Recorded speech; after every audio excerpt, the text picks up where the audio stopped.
So today I will recap Scientology and the Aftermath Season 2, Episode 5. So last week I reviewed Scientology and the Aftermath Season 2, Episode 6, and that was the Celebrity Edition, and I thought it was really, really good, and so I wanted to do it again this week because I wanted to hear everyday people's story. Well, I went back to review it this week, and no such luck. That was the season finale. I wish somebody would have told me. So I was like, oh my God, I got it all wrong. Because, that was the first episode I reviewed. I was late, obviously. And so I was disappointed. So I decided, well, let me go back and catch up on the season. So when the next season comes, season 3, then I'll know everything, that's going on. So I went back. And the name of this episode was The Rise of David Miscavige. Now, I said last week was riveting. I lied. This was even better than last week. Okay, so I've got everything flipped around. Okay, I'm still going to review it because I just learned some really, really good things. So let's get to it. So first, let me start out by saying, now I remember I told you guys last week that I really, really love documentaries, and I do. And I went through this whole crime mob phase when I would watch A&E all day about crime, the mob.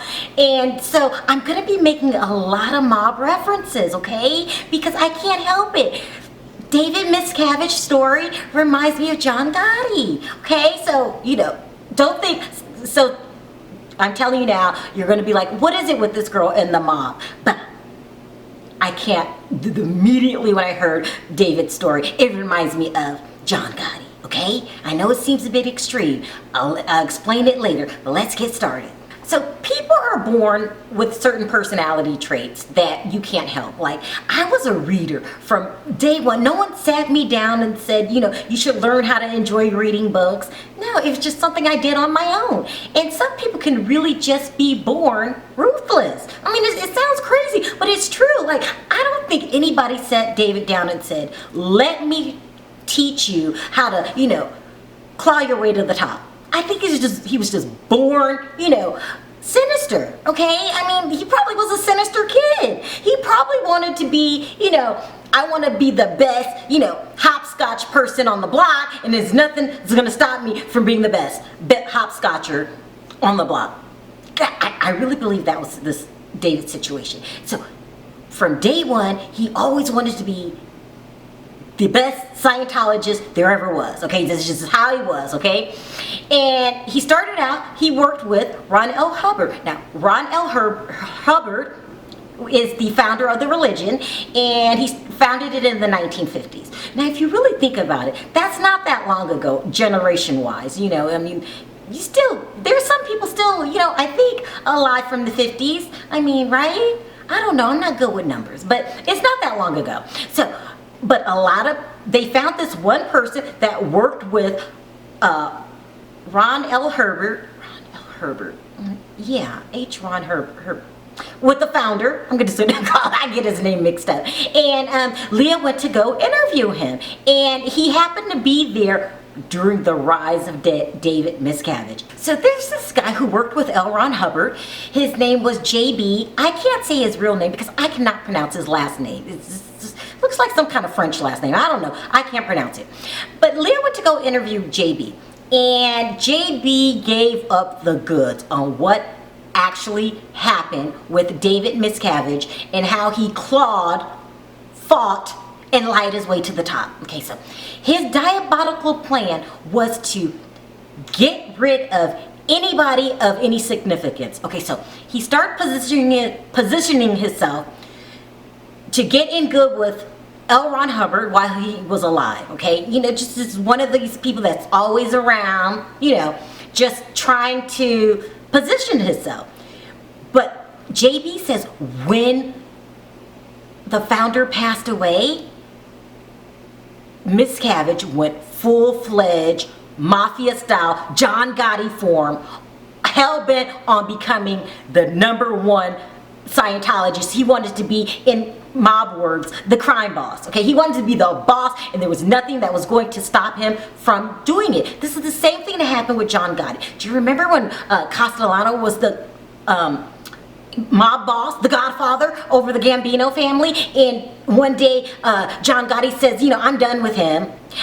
I'm gonna do whatever I need to do. And so one at a time, he started picking people off. You heard about the great steakhouse murder where he just took everybody out.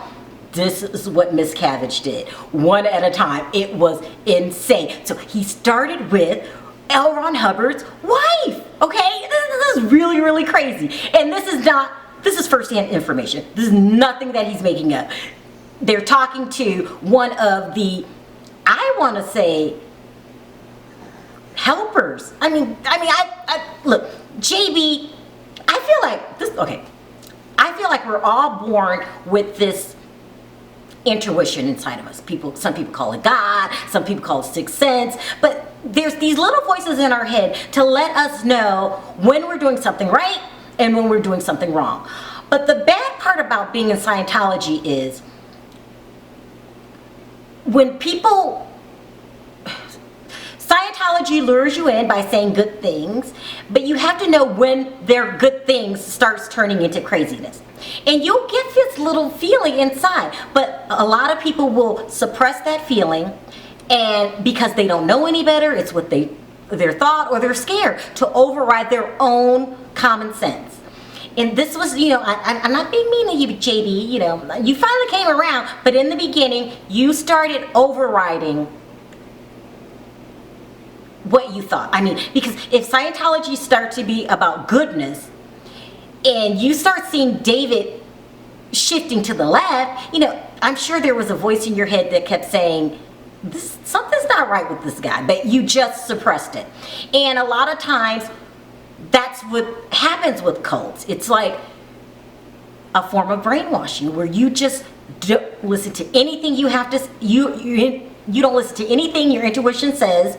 You're just trained to believe the leader of the cult. And at this point, Scientology's a cult. I'm sorry. I don't want to offend anybody that's really into it. It's good things. They say good things, so it's not all bad, but most, 90% of it at this point is crazy.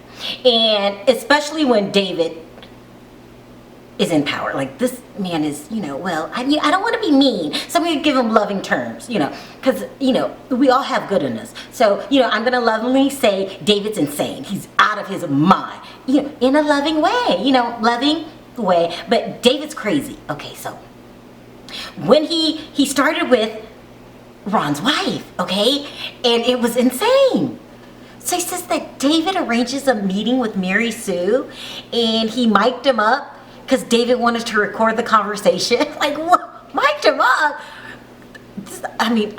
This is crazy. It's really crazy. He goes in to talk to her, and JB hears some, heavy, loud voices, and, a few exchanges, and he according to JB, after that, Mary Sue steps down, and then she goes to jail for a year for, I think they said it was being fraud to the government, something like that, and then never to be heard from again. She goes into isolation and has nothing else to do with the Scientology church. Now, but it gets worse, okay? That's victim number one. Let's move on to the next victim. His next victims were these two sisters that had a lot of power in the Scientology church. Their name was Dee Dee and Gail Reisdorf. Okay, so he said one day Gail came out of David's office saying that she wanted a meeting with another member of the church. His name was Pat. And he had worked with Ron L. Hubbard, and she demanded that JB get her a meeting with Pat, okay? Now follow this story, okay? It's a crazy story. I'm not making this up. He says he takes Gail to this phone in San Bernardino. This is the contact phone for Pat, and they're waiting for Pat to call back. This car pulls up. It's David. He gets out the car. Him and an entourage get out the car. He runs up to the phone. He starts tearing the phone apart, ripping it out and damaging it, you know, basically throwing a tantrum. So Pat couldn't call back, and it was his way of signifying he was going to handle this matter. I don't even have to say it's crazy anymore. Let's just move on. After the whole, you know, tantrum, pulling out the phone and whatnot, he ends up face to face with Gail. He talks her into submission. Now, JB never goes into detail about what are these talks about. No one's just gonna, in my head, now this is all me right here, this is me. No one's just gonna step down willingly without some kind of bribery being involved. I mean, at least in my head, you know, it's gotta be something, he's holding something over these people's head. That's what I'm thinking. Or they're just that scared of them. I don't know which one it is, but there's a reason these people are stepping down. It just doesn't make sense. But okay, he got rid of Gail. Let's move on to our next victim, Pat Brokerage. So the way he gets rid of Pat is, I mean, it's mob-like, okay? According to JB, Pat lived on this ranch that L. Ron Hubbard used to live on. He came in as a raid, rounded everyone up except for JB, and sent them to this RDF, okay? Like a homemade Scientology prison. This is what it is. It's a place where he sends people for like a timeout, okay? And you can't get out. It's highly secure, whatnot. It's like a homemade Scientologist jail, okay? This man is out of his mind. He is bonkers. He's so John Gotti-like. But the rest of the church, there are very few that really understand what he's doing behind the scenes. Like, they're just still believing in the religion and, you know, we're all about saving people, but behind the scenes, he's really acting like a mob member. It's insane. It's insane and riveting. It almost feels like a movie. This feels like a movie that someone made up, but unfortunately, it's not a movie. So Pat Broker was another one who decided, okay, I'm gonna step down and live a quiet life and have nothing else to do with Scientology. So got rid of him, so let's move on to the next victim. Really, really, I feel most ridiculous part of this whole thing is, yes, he agreed to step down and live a quiet life, but they convinced his wife to have nothing to do with him. Dividing families. I mean, David Miscavige is, you know, I think somebody described him as diabolical. I describe him as a diabolical bully. He's a bully. Let's talk about this homemade jail that he made. Okay, he calls it the Hole, but it's just like a Scientology jail that JB helped build. Okay, now JB's mind is so warped at this point that he really doesn't think for himself. Whatever Miscavige says, he does. Okay? That's called being, what is the word? Brainwashed. He's so brainwashed. He's so used to not thinking for himself. He does whatever he says. He's not thinking, this has nothing to do with, you know, making society a better place. Because that's what, you know, Scientology is supposed to be about. That has nothing to do with that. He's not thinking, well, how would I like to be put in this place, you know, for God knows how long, and, you know, tortured. How would I like that? He's not thinking this. It's whatever Miscavige says, JB does. I mean, it's a miracle he even got out of this. I mean, Miscavige was getting so ridiculous and so worse at his problems that JB said he even ended up turning on his own wife. He said he noticed that she was being like monitored, and then eventually, and he would see like fear in her eyes, and then eventually she just went missing. Like she was never seen in public again since 2005. Okay, 2005. This is the same woman that Leah Remini asked about, which made her on the outs with Miscavige. This man is insane. I mean, he's insane, but I like to refer to him in a loving way. This is not a mean statement, but he's a insane bully. He's a bully. Just like John Gotti, anybody who operates off of fear, you're a bully. And he's doing this behind the scenes, being a bully, but when he goes in front of the church, he's playing leader of the church. Oh my God, this cannot be sustained. This behavior cannot be sustained. I mean, eventually, there has to be a downfall for David Miscavige because life doesn't work that way. And I'm gonna really say why I think eventually David Miscavige is going to have a huge downfall, because it's just human nature. You pay for the things that you do in this lifetime. And sometimes people seem like they get away with it for years, but eventually things come to an end. And it comes to an end because when you hurt people, sometimes, not everyone, some people snap out of it. Some people say, I don't care what happens anymore. I'm not afraid. You've heard this before, I don't care. I'm not scared anymore. And then they start speaking up. And then they start doing things about it. And then there's this invention called the internet. And then people start telling their stories. And then words just start spreading around. And what's happening right now, I guarantee you behind the scenes, is he is slowly losing control. He can't control what Leah says anymore, who is hugely popular, okay? She's getting the word out to the masses. He can't control what the commoner is saying anymore. The people that are putting up websites and telling their stories. He's losing control. How much longer can he continue to evade the question, where the hell is Shelly? He can't. I mean, this man is slowly losing control behind the scenes. He's steady trying to be controlling. And you still might have people like Tom Cruise for now. But as this message spreads, you are going to lose control. And then this is going to be the beginning of your downfall, because there are life rules that no one can overcome. And one of the life rules is treat people the way you like to be treated.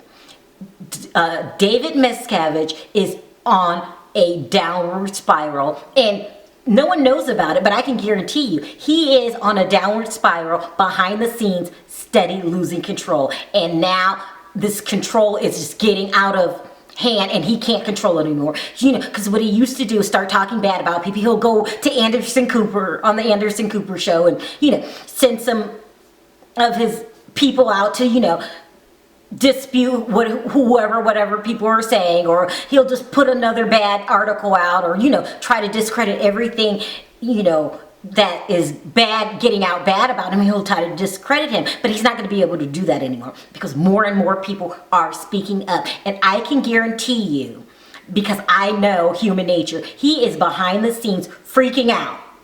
None of his old tactics are working anymore, so he's going to get worse, because if they worked before, they'll work again. So he's going to double his efforts, and he's going to bring more trouble to himself.